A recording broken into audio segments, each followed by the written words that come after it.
Recently, Hamas agreed to a ceasefire resolution adopted by the UN Security Council. It doesn't seem that the Israeli government is happy with this. How do you see right now the current situation of the conflict in Gaza?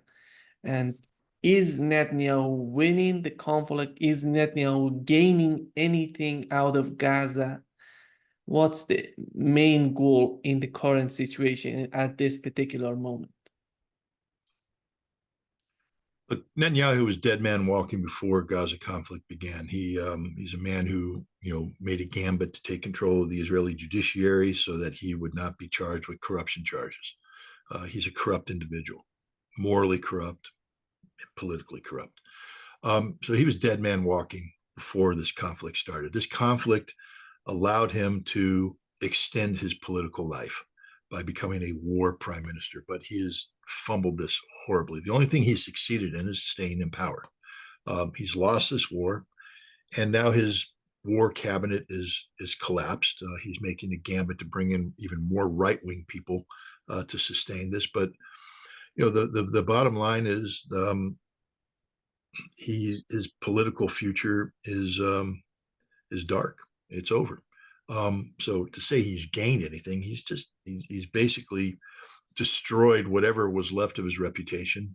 He will go down in history as, and this is ultimately where we are, the man who destroyed Israel, the man who is why there is no longer a state of Israel, because there will no longer be a state of Israel. Netanyahu has killed Israel. Israel can't continue to exist. It can't beat Hamas. It's lost the support of the world. It's losing even more support. You have a UN Security Council resolution supported by the United States against Israel. You have President Biden threatening to do things to Israel if he doesn't do this. But no matter what, the propaganda exercise, which was how Israel sold itself to the world and to itself, is finished. Israel's been exposed as a fundamentally morally corrupt state.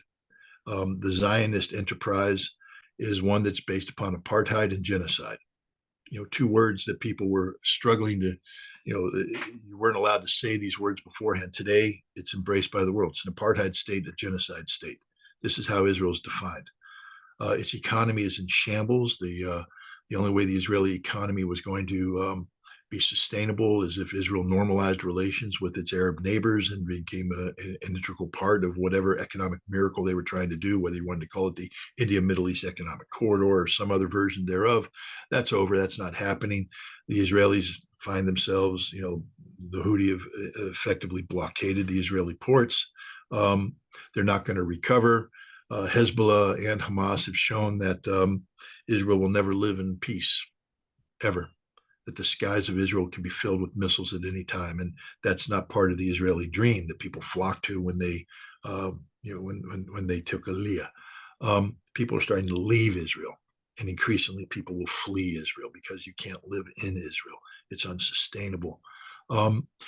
Israel will be compelled because of international pressure to seek a two-state solution. In order to do this, though, Israel will have to solve a number of internal problems, one of which is the West Bank settlers. Those settlements will have to go. This will lead to a major fracture, political fracture, societal fracture in Israel. More people will flee Israel. Ultimately, what will happen is that the demographics of Israel will be altered such that it becomes impossible to speak of a two-state solution because the Israeli element of the two-state solution is so minimal that it has to become a one-state solution. And this is what will happen. Israel will cease to exist. It will be replaced by something called Palestine. In Palestine, there will be a Jewish component. There will be a Christian component, but it will be a predominantly Muslim component. That's the future of this region. And there's nothing that anybody can do to stop it.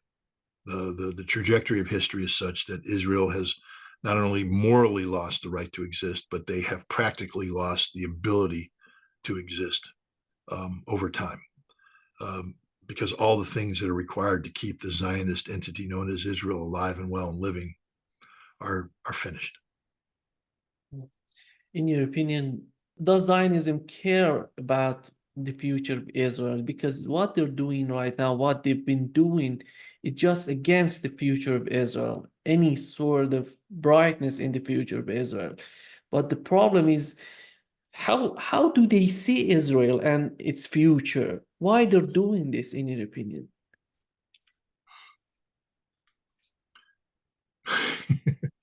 To really answer this question, and you know me, I'm not afraid of answering.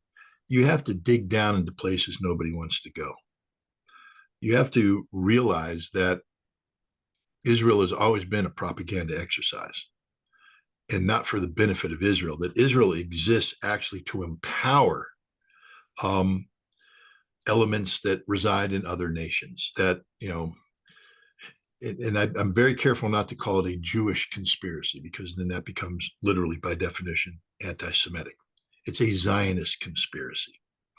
And the Zionist conspiracy is to use the symbol of Israel, whether it was the potential of Israel leading up to the creation of Israel or the reality of Israel afterwards, as a mechanism of political and economic empowerment around the world. In the United States, we have what we call the Israeli lobby. It's the Zionist element of it. It's used by a number of people for political empowerment here in America.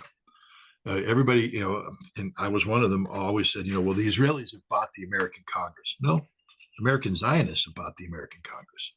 And they control the political, and they use Israel as a mechanism of empowerment. How else do you take a population of such small percentages and give them the political and economic influence that they have far above the actual numbers that we're talking about? The Zionist enterprise has enabled it. It comes in a number of ways. Norm Finkelstein has always talked, about the Holocaust. What do you call it? The Holocaust.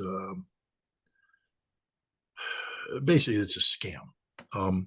Not saying that the Holocaust didn't exist. No one's saying that. Of course it exists. It's horrible. Happened. Never again. I'm a firm believer of that.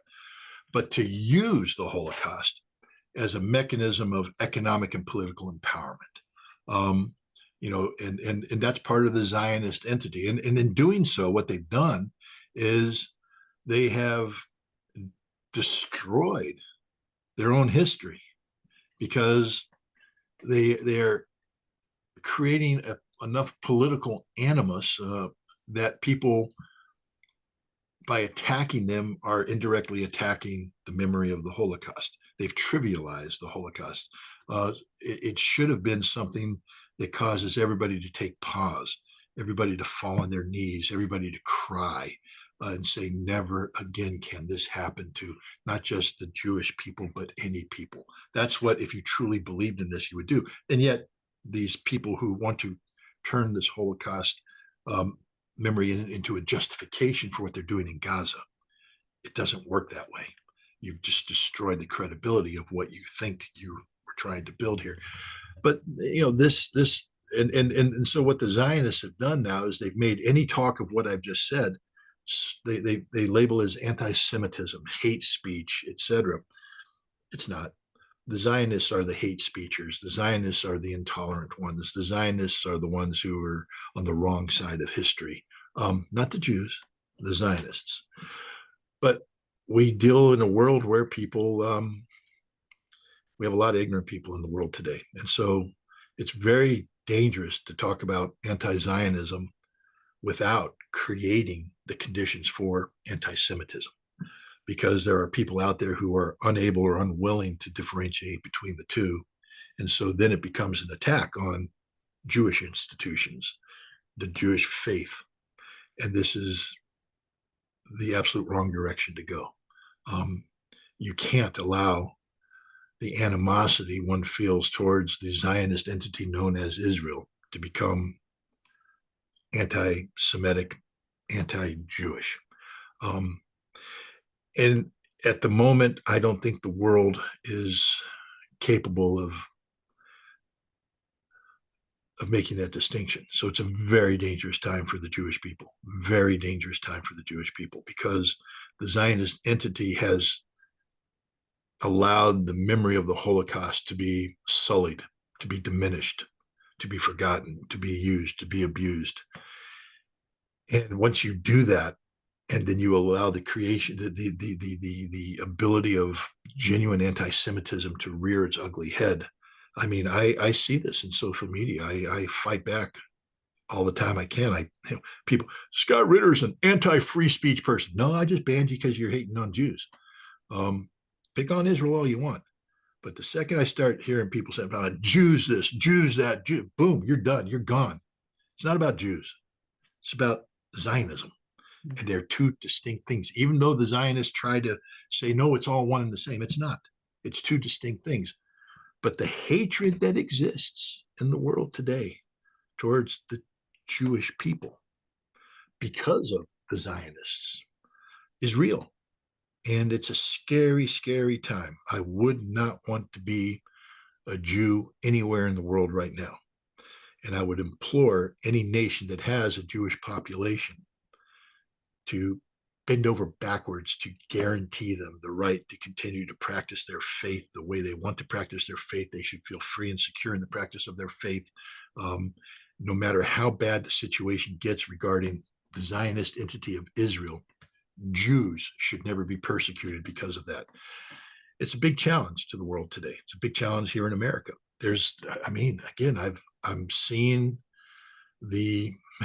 ironically, the people that are most in agreement with what I'm saying are Arabs, are Muslims, who are saying this isn't about Jews, but the Christians are turning this into, because you have a segment of evangelical Christian society that support Zionism, not Jews, Zionism, because it helped create the conditions for Armageddon, the rapture, the coming of the Messiah, and they think the end of the world's a great thing. So they're willing to take this down that extreme path. But you have others who bring up, the old blood libels. Jews killed Christ, and things of that nature. And you're starting to see this discussion taking place, and you're like, stop it, stop it. And then people come to me and they say, well, you're promoting it by having this dialogue that you're having about Zionism and all that. You're the problem. You're the one creating the conditions. And I'm like, no. Israel is a problem. Israel as a nation state is a problem. The world sees it as a problem. They see it as an apartheid state and a genocidal state. How do we resolve that issue? I'm not advocating for the end of Israel. I'm saying that is the inevitable outcome of the direction that Israel has taken itself down, that Benjamin Netanyahu has taken itself down. That's what's going to happen. Do I think it needs to happen? Yes. I think that you can't speak of peace in the Middle East until you speak of a one-state solution to the Palestinian problem.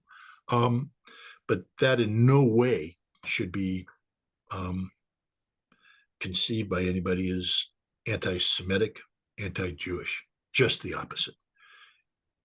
The end of this artificial entity known as the Zionist state of Israel provides the greatest security for the Jewish people and the Jewish faith in the world, because it eliminates this seed of hatred that's been sown and is growing. And again, we live in a very dangerous time. If I were a Jew, I would be scared, rightfully so. The United States is offering a defense treaty to Saudi Arabia to just normalizing the relationship with Israel. And on the other side, they want Saudi Arabia just to distance itself from China, just not prohibiting Chinese bases in Saudi Arabia. When you look at this offer on the part of the United States, why does Saudi Arabia need a defense treaty, in your opinion? Do they have any sort of enemy in that region? We know that they had some complications, some differences with Iran. And right now, it doesn't seem that they have it anymore. It's not the best way possible, but they're getting along with each other right now. And is this all about the normalization of the relationship with Israel, or is it about something else? We know that Saudi Arabia recently has put a sentence in that agreement with Israel that they want to have a Palestinian state. That's why they trying to remove this part that Saudi Arabia added to the agreement, or what's the reason behind this defense treaty? I think you got to understand that every nation a is a consequence of its own history, meaning that we can sit here and look at things. Is there a reason for Saudi Arabia to be at odds with Iran? Is it in Saudi Arabia's best interest to normalize with Israel? Da da da da da. And logically we could say, well, no, but then why are they doing it? Saudi Arabia, modern Saudi society, has as one of its foundational elements the agreement that was made between Roosevelt and King Saud back at the end of World War II. And that's evolved into a economic arrangement that originally was about Aramco and America there, but then the Saudis nationalized Aramco, became a Saudi money-making machine, but they needed American military support to back them up, protect them during the Cold War, protect them against regional threats, Iraq, Iran, etc. And then the role that Saudi Arabia played there, and it's not just as simple as talking about oil. We're talking about finances, the integration of all this money that Saudi Arabia made, the empowerment of the princes. We can't ignore that. Yes, there's a king. Yes, there's a crown prince. There's a whole bunch of princes out there who have a say in this too, and they have a lot of money, and that money's out there in banks, and they've been buying influence in the West. It's like anything. If you invest heavily into something, it's very hard to get out of that investment. Even when the investment starts to sour, you keep saying, well, I hope it stays on. Saudi Arabia has been investing in the West for a long, long, long, long time. This transition to the East is happening because Saudi Arabia has become soured with the Western investment, but they can't just dump it overnight. That's impossible to do. And so Saudi Arabia will string the West along as necessary. I think a strategic decision has been made by Saudi Arabia. I mean, we know it has. They joined BRICS. That's not a tactical decision. That's a strategic decision. They didn't renew the 50-year petrodollar agreement with the United States. That is a strategic decision. They're taking payments in non-dollar denominations. That's a strategic decision. But you can't, until these strategic decisions start creating, centers of gravity that are sustainable, until the economic relationships with Eurasia have evolved to the point that they can be done independent of whatever happens with the West, you can't just walk away from the West. And so when the United States, where a lot of Saudi money still is, and a lot of, politically, a lot of the princes have grown up flying to London, flying to the United States. They own property everywhere. You can't just hit the off switch on that. So when the United States says, hey, we want to sit down and talk to you about something, the Saudis have to say, yes, of course, come here, sit down, let's talk. Let's talk. Oh, yes, we think this is a grand idea, a wonderful thing. Of course, we have the caveat that there has to be a Palestinian state. And you, America, you've said you want a Palestinian state, so we're on board with you. We too want a Palestinian state. So that's one of our conditions about this. But we'll talk about all this. But until there's a Palestinian state. Meanwhile, Israel said, there will never be a Palestinian state. What does that tell you about the agreement? Dead in the water. So I think that's what you're seeing. The Saudis are doing what any nation does in these circumstances. You play a diplomatic game. You wait until the time is right to make a major deviation. I don't see Saudi Arabia doing something that undermines the strategic decisions they've made to normalize relations with Iran, to join BRICS, to walk away from the petrodollar, and suddenly say, oh, well, what the hell? We'll just have a strategic, security arrangement with the United States. I just think this is the Saudis buying time. This is the Saudis sitting down, engaging in a delay tactic. Again, the Palestinian state is it's the fly in the ointment. And I don't see Saudi Arabia suddenly saying, "Well, yeah, okay, we don't support that anymore." The Saudis have put that condition out there, and that's the killer amendment. So I don't think there's going to be. I don't think this is serious talk. I think this is the Saudis buying time to get the changes made that orient them in the strategic direction that they're headed. Yeah. So just to wrap up this session, when you look at the conflict in Gaza militarily, how do you find it right now? How successful was that? Is Israel getting to the point that would be ready to go after some sort of ceasefire?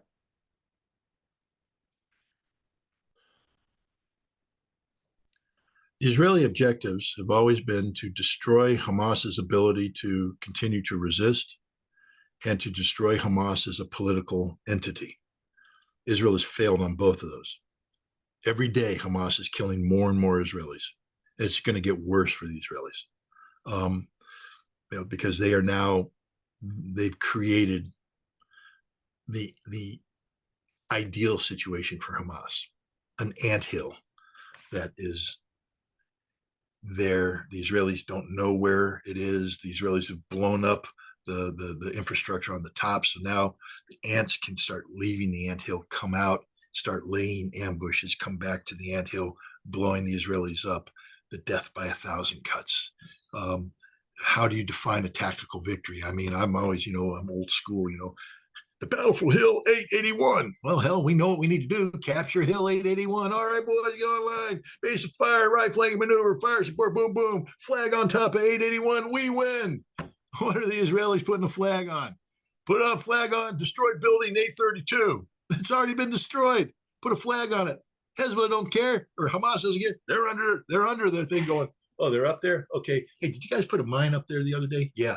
Blow it up. Boom. Oh, there goes some dead Israelis. That's all Hamas is doing. Hamas doesn't have to evict Israel to win. Hamas doesn't have to seize territory.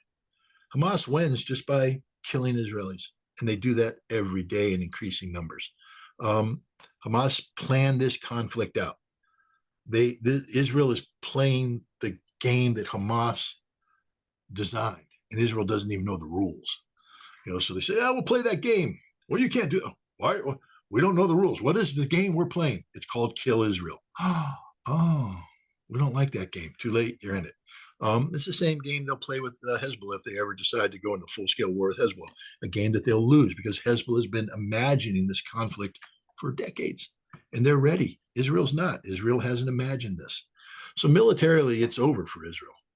They can continue to send tanks and armored personnel carriers and drones and planes and bombs, but they're not winning. They're losing. That's the reality of it. Yeah. And Turkey, Scott, just talking about Turkey, do you see Turkey considering the situation in Gaza, or they're playing a political game as they're doing in Ukraine? In the local elections, Erdogan's party, the AKP,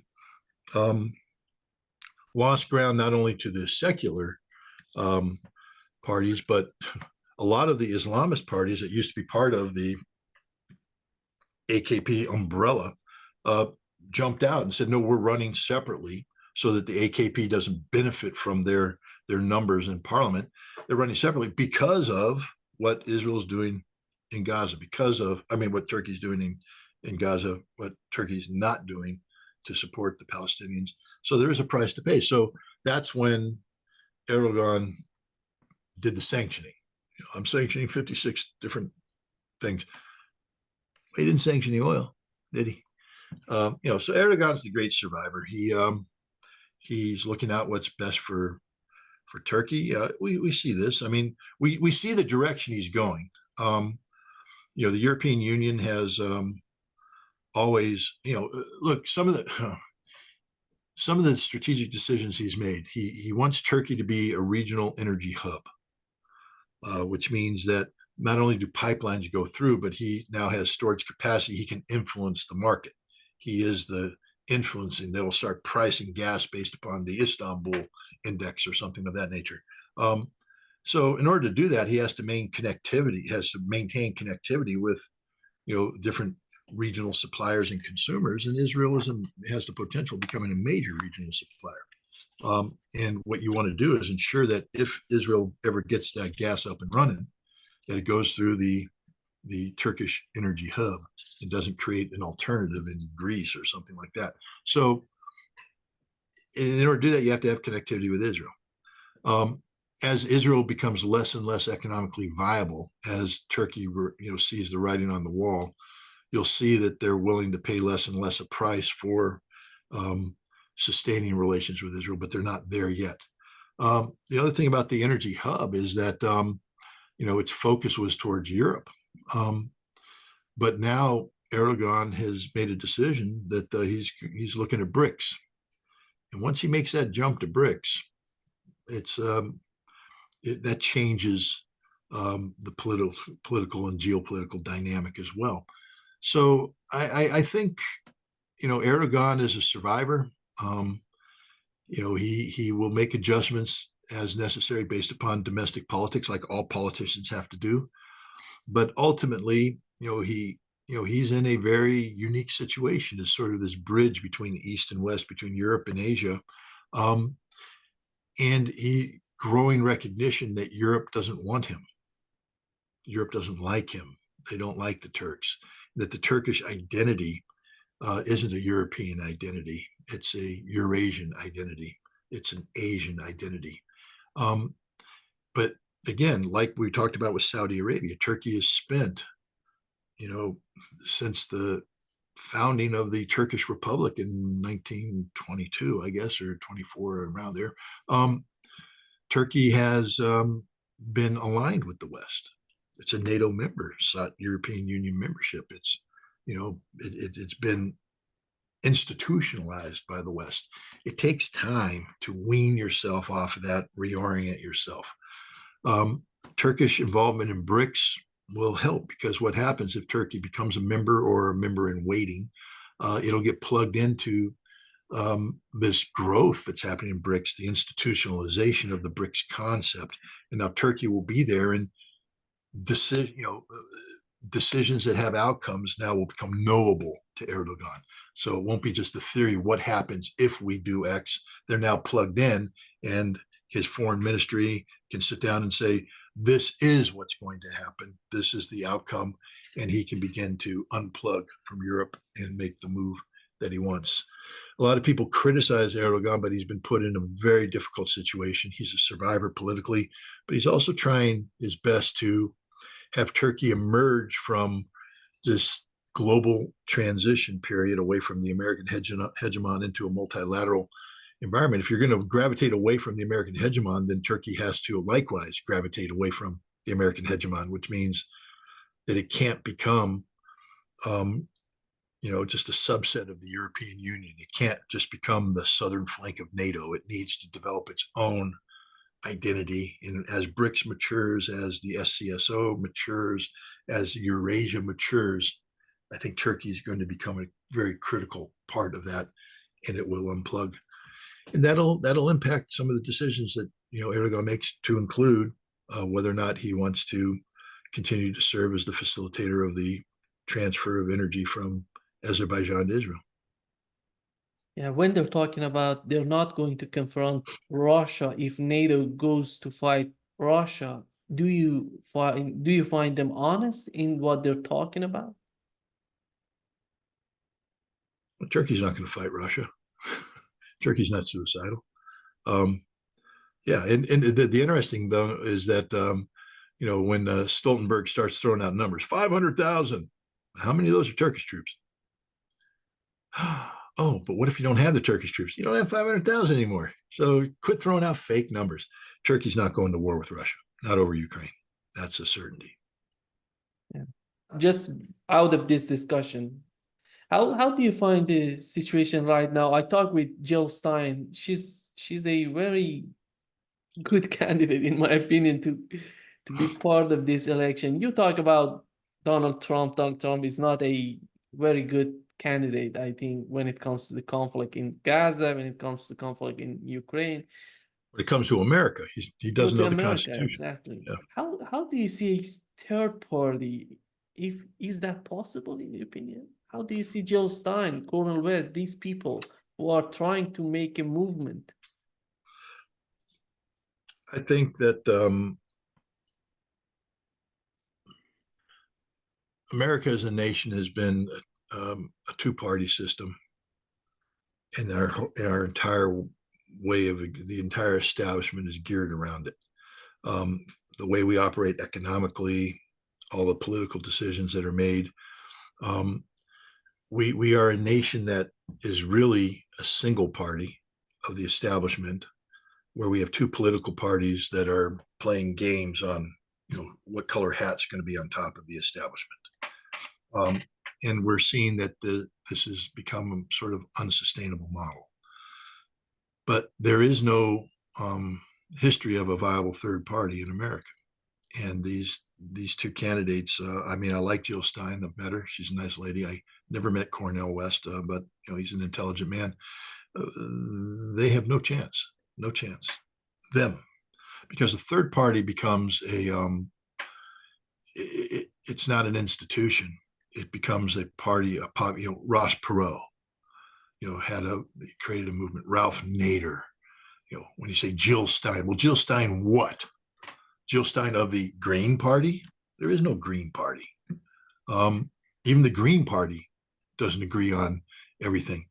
So there's no establishment backing up these third-party candidates. And until we disenfranchise the two existing parties, and the way to do that, I mean, honestly, it has to be take money out of politics. When we take money out of politics, then the parties are pure. They exist to raise money. That's it. Raise money for elections. And then they get involved in the game of you give me money, influence, power, the corruption of American politics. We take money out of politics, we disenfranchise, we remove the reason for these two parties to exist. And now we empower the people, who then can gravitate away from these two parties towards candidates that matter. And then it's not necessarily, I don't talk about a third party. I say we have a chance for independent leaders to come in, and that's the future. But we're not there yet. Yeah. We got to get money out of politics. Yeah.